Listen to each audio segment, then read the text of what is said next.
Welcome to the Bank Marketing Show, the podcast that engages and informs you for success in today's marketplace. It's the show that will make you a better marketer with trends, tactics, and inspiration from experts and industry leaders. If you're wanting to impact your personal success and position your bank as the best choice in your market, you're in the right place. Now let's dive into today's show with your hosts, Chris and Dan.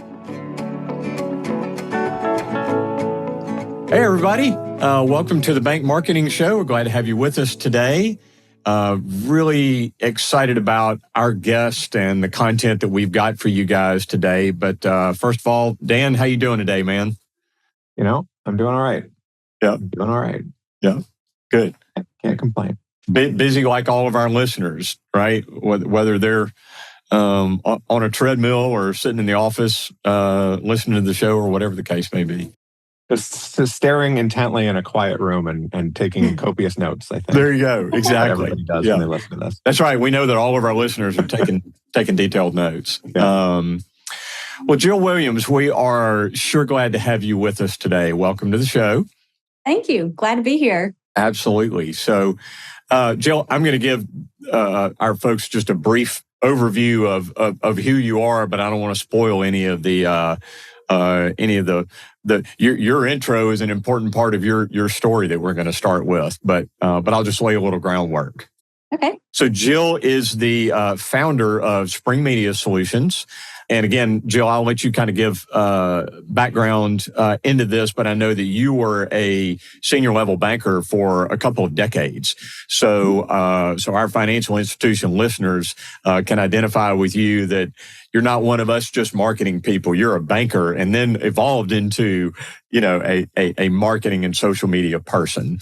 So yeah, and intimately familiar with retail banking and all of that and marketing, and evolved into that and into the establishment of Spring Media Solutions, specifically around social media compliance and the big tool that you guys utilize. I know that our agency benefits greatly from partnership with you guys and a lot of co-working together, and thoroughly enjoy that as well, and see the benefits of what we're going to talk to everybody about today around social media compliance.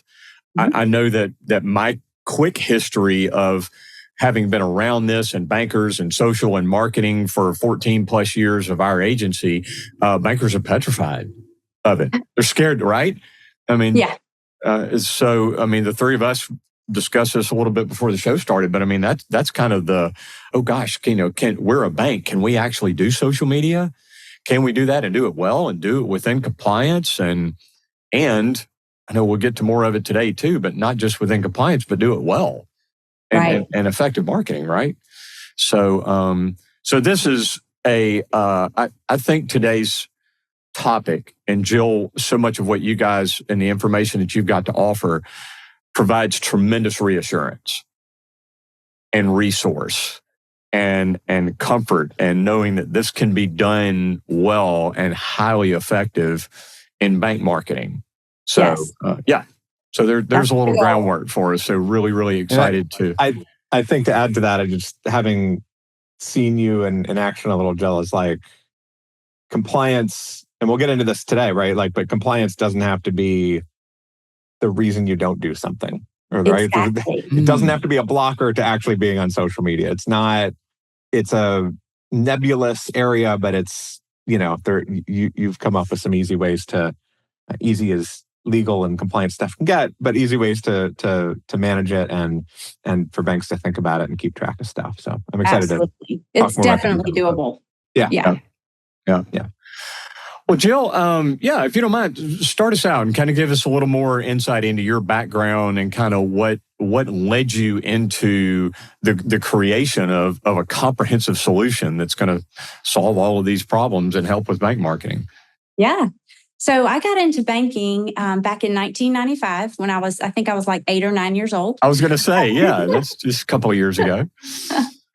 Got into banking, and I came originally from a healthcare background in physical rehab hospitals. I was director of human resources, and my local bank, actually, the president, CEO, and his executive assistant were running their human resources department. They didn't have one.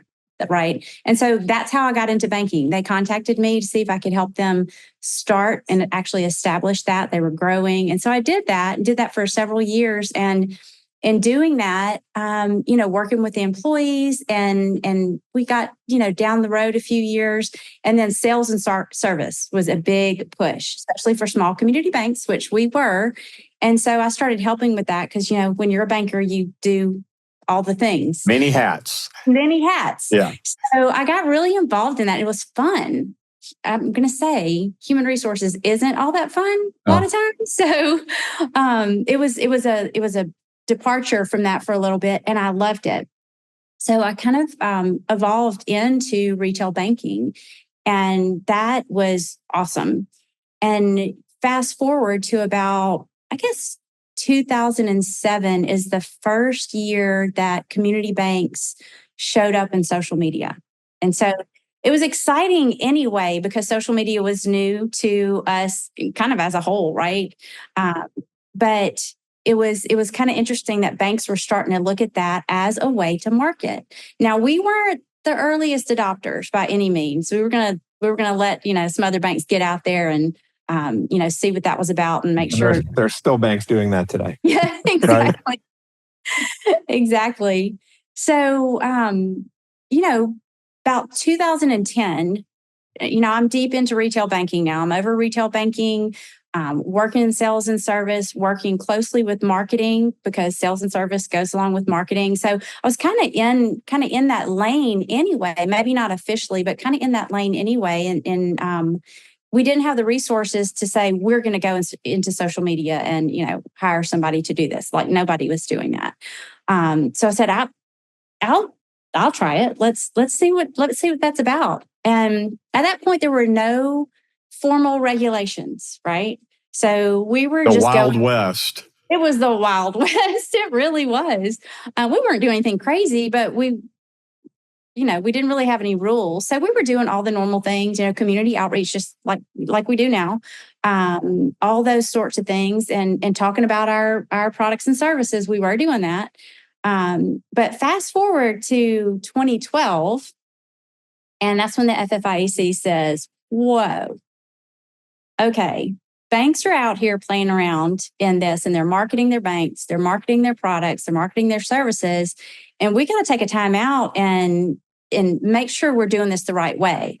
And so I started following very closely when the FFIEC they were making these rumblings. And because I knew I love the marketing side. It's exciting, it's fun, you can be creative, but at my core, I'm very detail minded, and you got to check the boxes and you got to do things right. So I was very interested in what the FFIEC was going to come down with for what our rules would be in this new, marketing venue. So I stayed very close to that. I participated in questions that they were asking bankers, and really was reading it every time something new came out. And I was trying to stay ahead of it because I wanted my bank to continue to use social media as a marketing tool.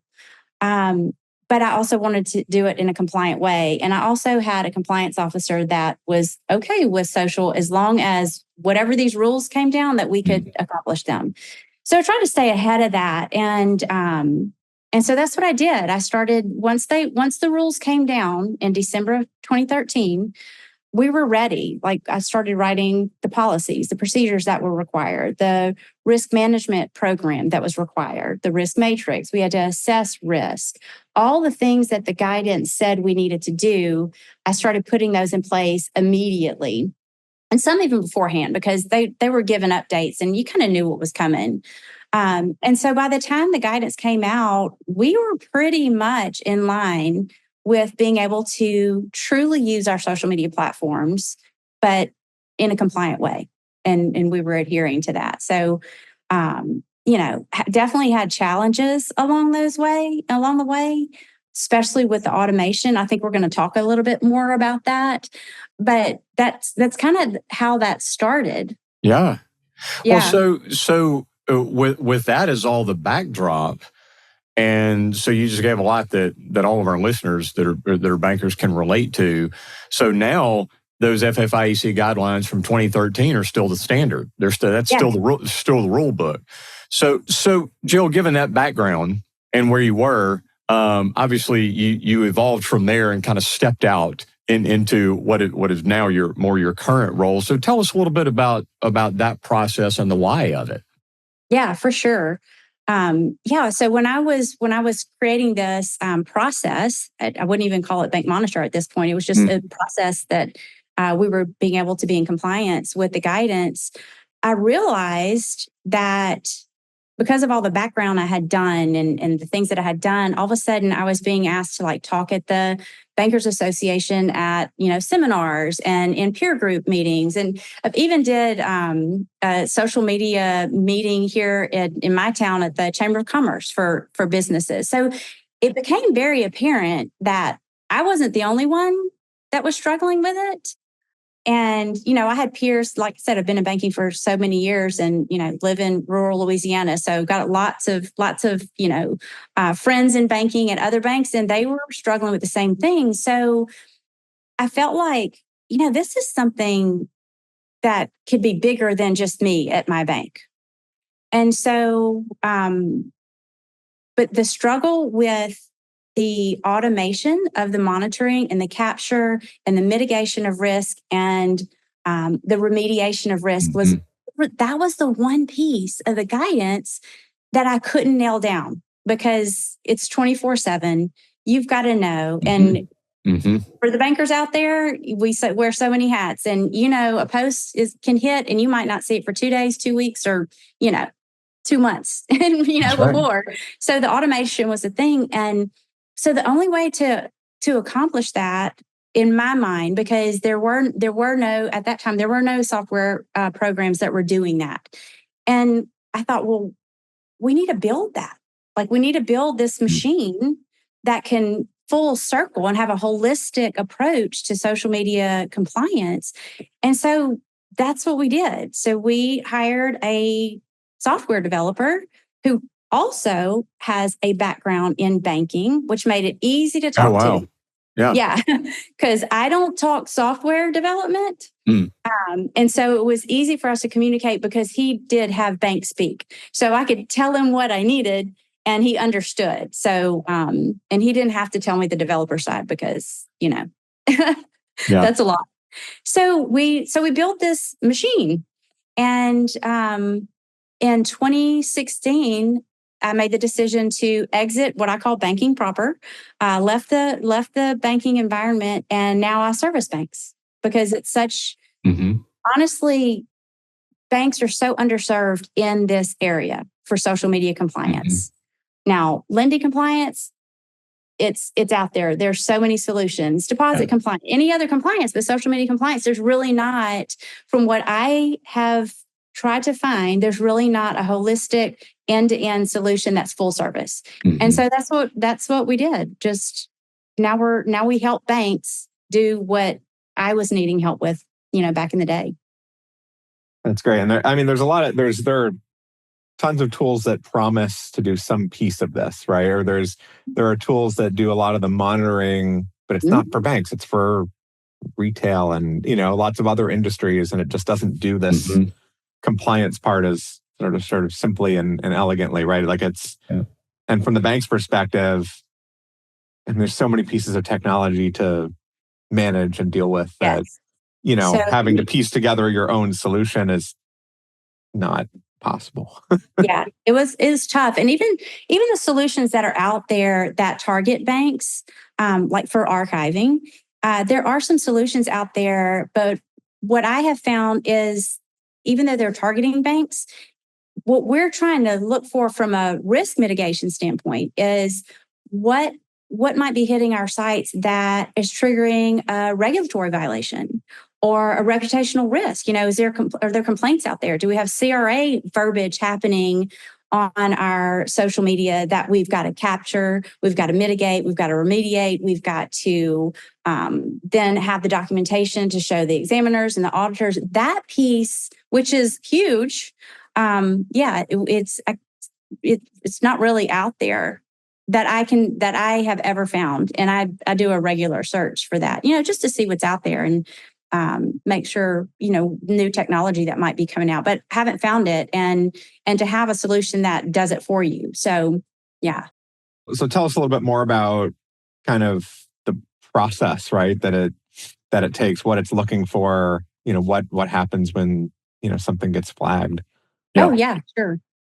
So one of the first things we do is when we bring on a bank client, we have curated rules. So we've got regulatory rule books that we've curated since 2013. So they're pretty vast.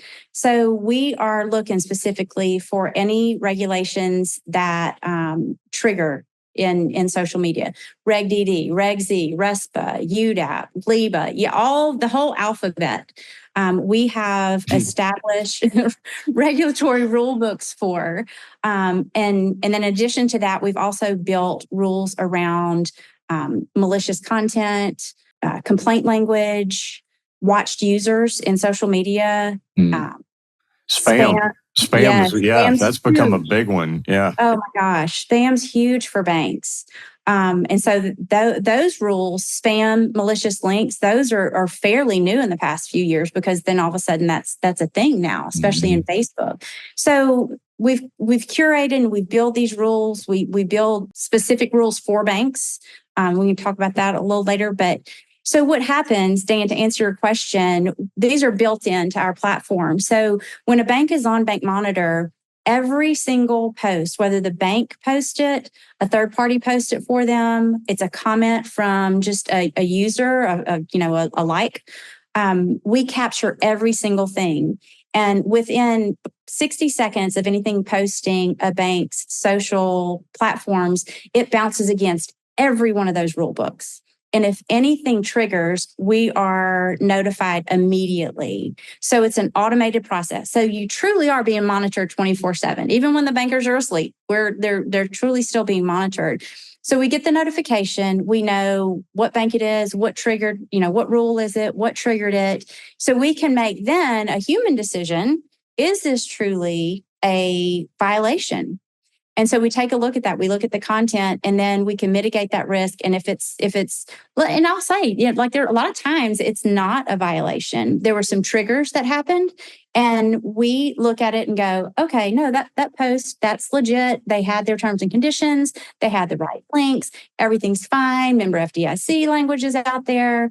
But if it's something that needs to be mitigated and remediated, we do that, and we do it in a way that everything is captured. So you have a total audit process.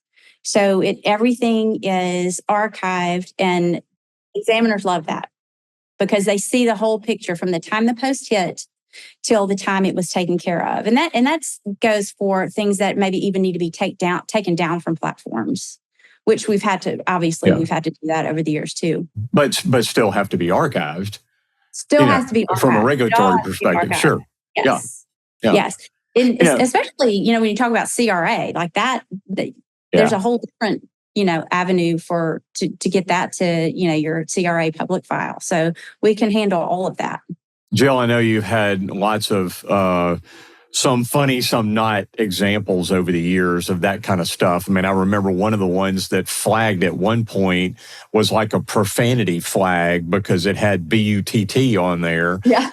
Well, then it notified, and look, where was a barbecue? It was a barbecue contest, so a pork butt is going to be in there, and that was not intended to be a malicious comment or whatever. Right. So it flagged it, but then said, oh, that's okay once a human set of eyes sees that. But then I've heard you oftentimes use the examples too of sweet little old lady puts in a comment on a post that she needs help with her checking account number 1007324. Yes. You're going, many of us would go, nobody would ever put that on social media. Want to bet? My mom would. Yeah, there you go. Yeah. That's right. Yeah. My dad would. That's right. Yeah. So, so I know you've got cool systems in place that are part of that, right? Part of that process.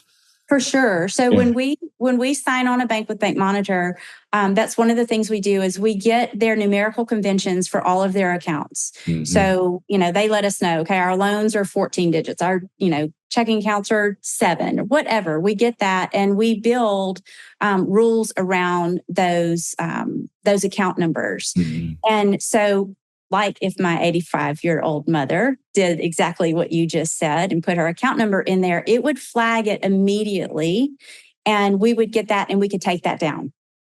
Yeah. So so we get very, very personalized with the bank.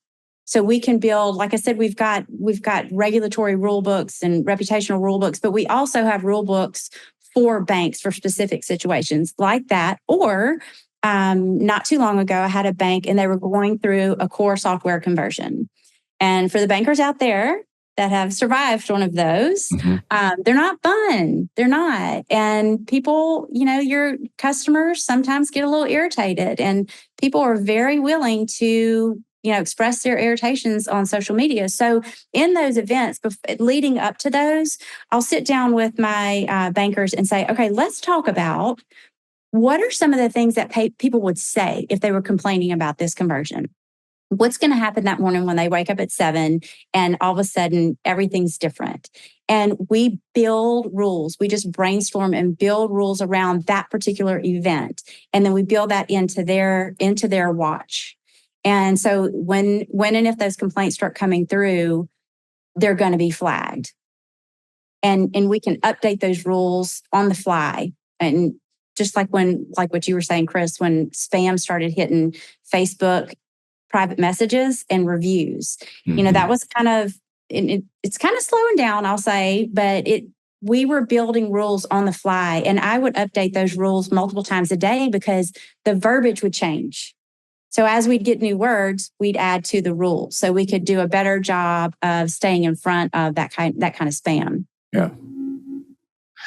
Well, Jill, what do you think are, maybe give some specific tips here, or what do you think are some of the really crucial tips and points here that bankers should be attentive to, kind of understanding this is the kind of thing that regulators are going to be looking for? And I know we started to touch on those, but maybe go a little deeper with that. So at the very, basic is it's non-negotiable to be in compliance with what the FFIEC guidance has out there. So what that looks like is in the guide, if you hadn't read the guidance, it's delightful 13 pages of information. It's awesome bedtime reading. Yeah, I'll break it down. There's really 7 components that really build the program. You've got to have a risk management program. And in that, you've got, it's going to outline, who's responsible for what. What is that governance structure? What are your policies for your employees? So acceptable use for your employees, and not only acceptable use for your employees, but for those employees who are involved in your social media program. So maybe you've got people who are posting for you or responding to posts. You've got to have policies for that and procedures for that. You've got to train your employees when they're hired and every year after that. So you've got to have a training program in place. You've got to understand what your risks are. There's operational, there's reputational. You've got to understand what those are, and you've got to define those and say, this is how we're going to handle those things. How are we going to mitigate a reputational crisis? How are we going to mitigate a UDAP violation? So you've got to understand what those risks are and determine how you're going to address those. And then you've got third-party relationships. Back when I first started doing social media for my bank, there was no way I was going to be able to talk my CFO into letting me hire a marketing agency to help me with that. Yeah. That just was not a budget line item. Now I see that has changed, thank goodness, over the years. So you've got to also have your policies in place for your third-party relationships, to make sure that when they're posting on your behalf, they understand what your risks are, what you say you're going to do in each type of situation. And then you've got your monitoring. How are you going to monitor? How are you going to capture? How are you going to respond? how are you going to remediate those risks? And how are you going to capture all of that in a way that you can prove what you're doing and report to the board and the stakeholders? So it's a lot to think about. And each one of those pieces kind of have little offshoots to them. You talk about policies and procedures. It's just not one or two, but it's doable. And what I would say for banks is understand what those components are. Take a look at what you have in place and fill in gaps. Start filling in gaps. So it's so interesting about some of the rules too. Is the room for interpretation, right? Like, can you talk a little about like when a regulator comes in? Because I've worked with a variety of banks on social media, and sometimes they've just been hit with an audit, and sometimes they've never been, and they're like, well, we're good, and that just the interpretation of the rules is a little loose. Like some want all the disclaimers right on posts, and some are like, it's fine if it's one click away. Can you talk a little about what do regulators kind of look for when they come in, and how even a bit about how like Bank Monitor helps with that, but really just I think a lot of banks are wondering what do we really need to be keeping track of? Yeah, once we dive into this pool, what are they going to be looking for? Yeah. And again, like the basis of the compliance is looking at that guidance. So to answer your question, Dan, it's very specific in those 13 pages that I know you're going to read tonight. And it breaks it down to like Reg DD, Reg Z. And so bankers, we're used to advertising in paper and, ads in yearbooks. And it's not too terribly different, honestly, than traditional marketing. There's some caveats because you are on social, you have a limited number of characters, maybe but honestly, they're looking to make sure that you've got your terms and conditions if you're talking specifically about a rate, just like you have to in any other way that you're going to market that. So the tricky part though for social is where do you put that information? I have this pretty picture of this pretty house and this happy couple and their baby, and it's new, and I don't want to have all that verbiage on that photo. So I think that's a challenge that banks have to make sure that it looks appealing, because you want to stop the scroll, right? But you also have to, it's that balance, stop the scroll, that looks nice, it's catching my attention, but now we have to be in compliance. So where do you put that verbiage? And the one click rule is a thing. Now, the guidance does say, as long as if you're one click away, now that means one click. So there's challenges, with Instagram, because there's not a one click, there's link in bio. So you've got to be creative. So you can put your verbiage in your content, in the actual caption. If it's something that you've got terms and conditions, so there's a lot more verbiage other than just member FDIC. That's easy. Put the logo, Equal Housing Lender logo on your image. But you've got the content places and the content piece of the post, and you've got your one click away. And regulators are looking to make sure that we're doing that. Yeah. And that's one thing that Bank Monitor helps with, because if I do have a bank that posts about a product that required either a one click away or the terms and conditions, like I say, it triggers, we take a look at it. And because we are full service, we pick up the phone and, hey, Sue, your post today on such and such, we need to add such and such. And they can correct that. And then what we do is then we remediate that on the Bank Monitor side, and it's all captured. And the auditors can look at that and go, okay, they did identify that there was something missing, and they corrected it. And there's an audit trail for that. Yeah, I mean, you're so right. I think there's this inherent or occasional paranoia about digital channels, period, and certainly social media for bankers. And there's so much of it that's not that different. As you say, I mean, organic content is organic content. So if it's a picture of you and me and Dan and, hey, this is awesome fall weather we're having. Okay, well, that doesn't require disclosures and all these Right. things. I mean, and like you say, it's just like an old newspaper ad. That Mhm. doesn't require a disclosure, but anything that's got product specific information or rates or all these other kind of things, that's got to. And so the scope and conceptualization of what's going to be okay and what's not. I mean, Dan, I know you and I have had conversations with bank clients of ours, and they're like, "Oh, well, that's the same kind of thing we do for our billboard design." It's like, yes. Yeah. I mean, whether you've got to have EHL on there or not, or whether you've got, all those same rules apply. It's just applicable on a moving digital platform that, right. Now, I mean, now you're on a digital platform. So, And people can't comment on a billboard. So there's like right. complexity. And There you go. I know a lot of bankers I've worked with are just not on social media themselves. And so it's just, there's that other layer of, well, I don't know what we're getting into, so we're going to avoid it. Yeah. Yes. Yeah. But if you break it down to its components, it's not all that different. No. And it does, Jill, from what you mentioned, it's got to be adhesive with that one-click rule. Has got to land on pages on your website that have got the disclosures on that Right. page. So your web and IT and some of them, they're those things that are the bigger picture that are going to apply when you're dancing on the social media dance floor for sure. But it's not. I don't want to say it's not rocket science, but I mean, once you get those systems in place, not just the monitoring systems like Bank Monitor, but even just in general, the utilization of it, Right. Yeah. Right.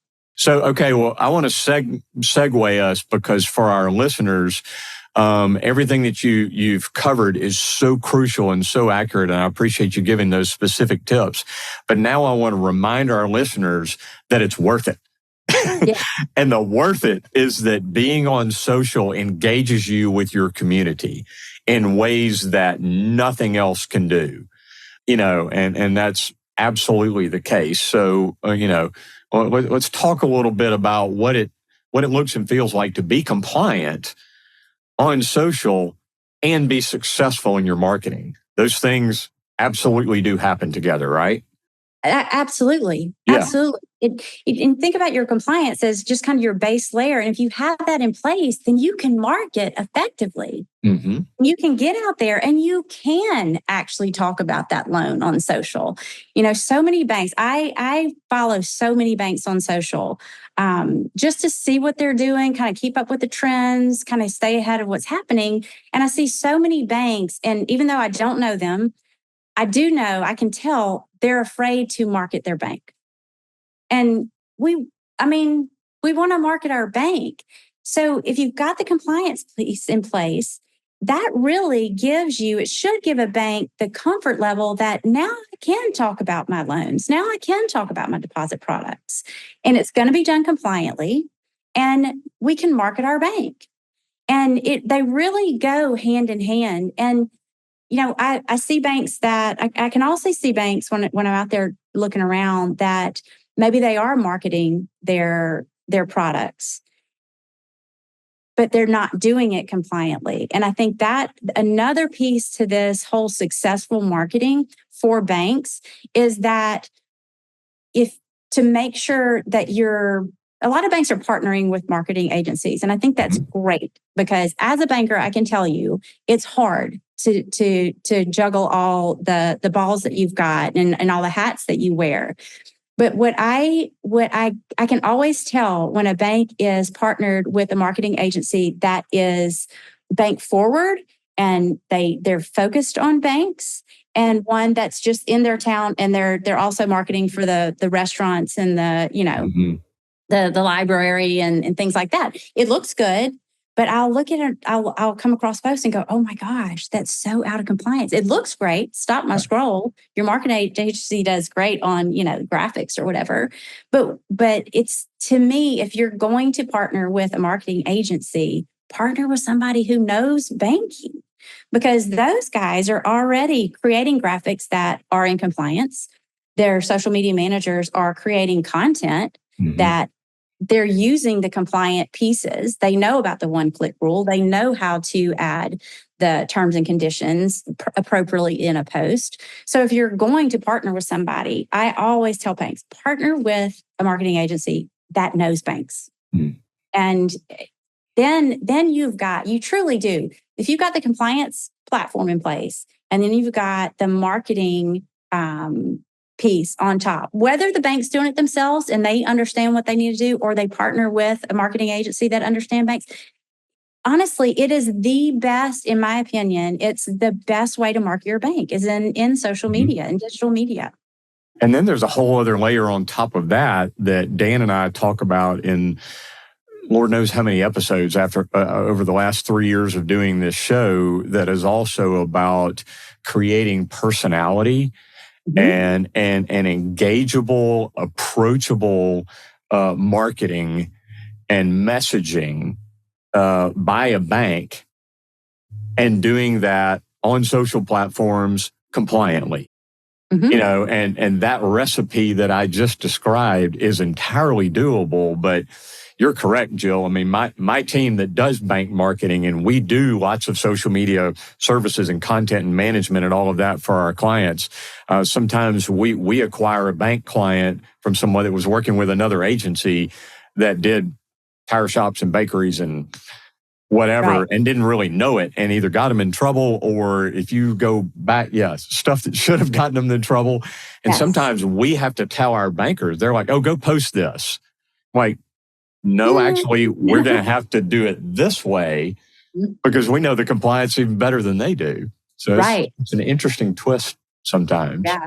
And it even goes to that next level of when you talk about one click. Like I also check out bank websites a lot.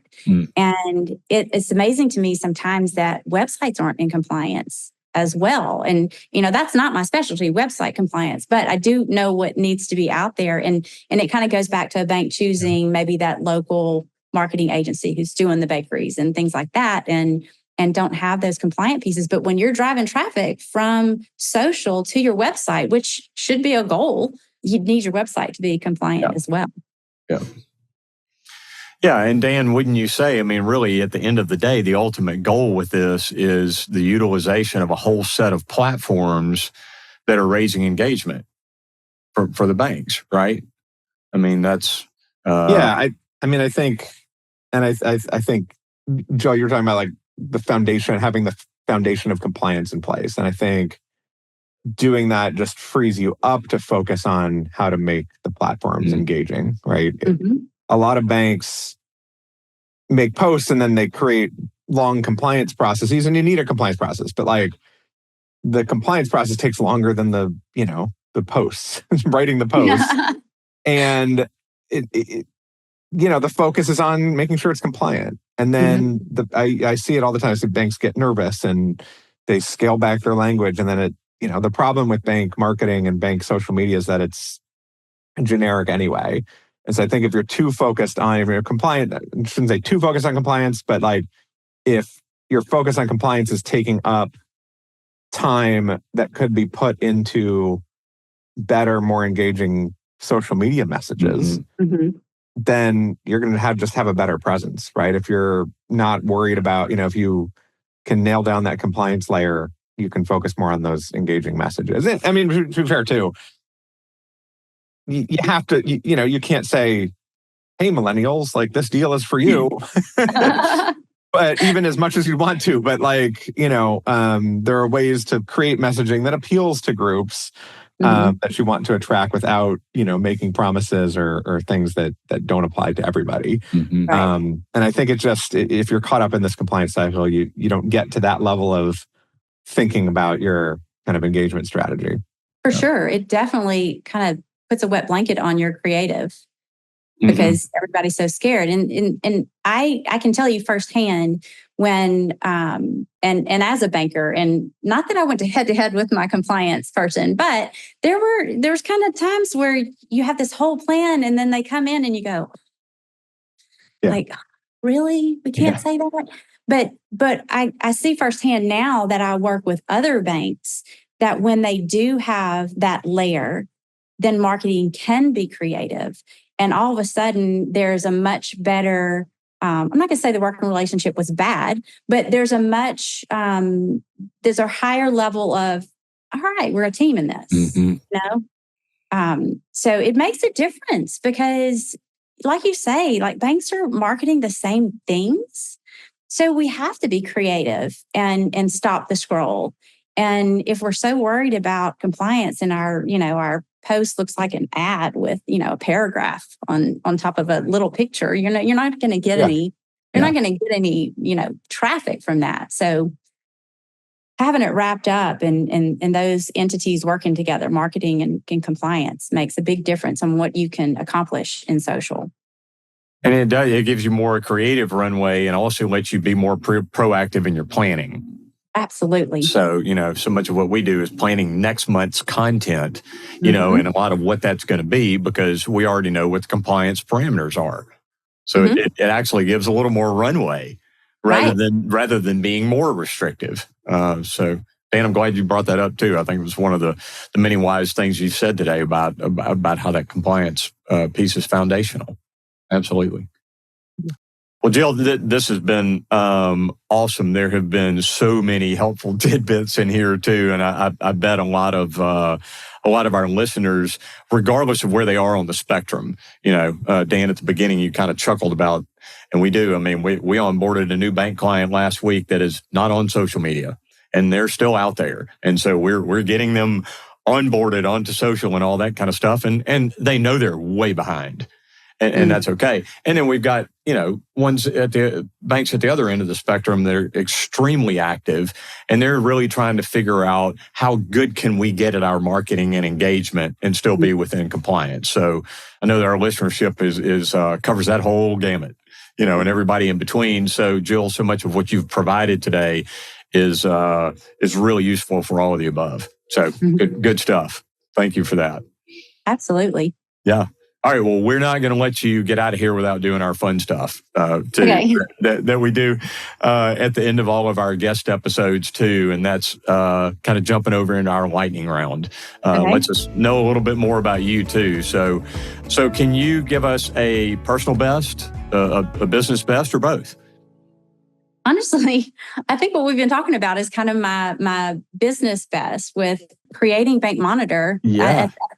I'm very proud of that process and so happy that I can use that to serve other banks. So I feel like that's probably my my business best. And honestly, it's probably my personal best too, because as that process was going, I had 110 employees, 5 children, 5 cats, a dog, and a fish. So I did all, and a side gig in a food business. So I think I survived that. I think that's a personal best. Wow.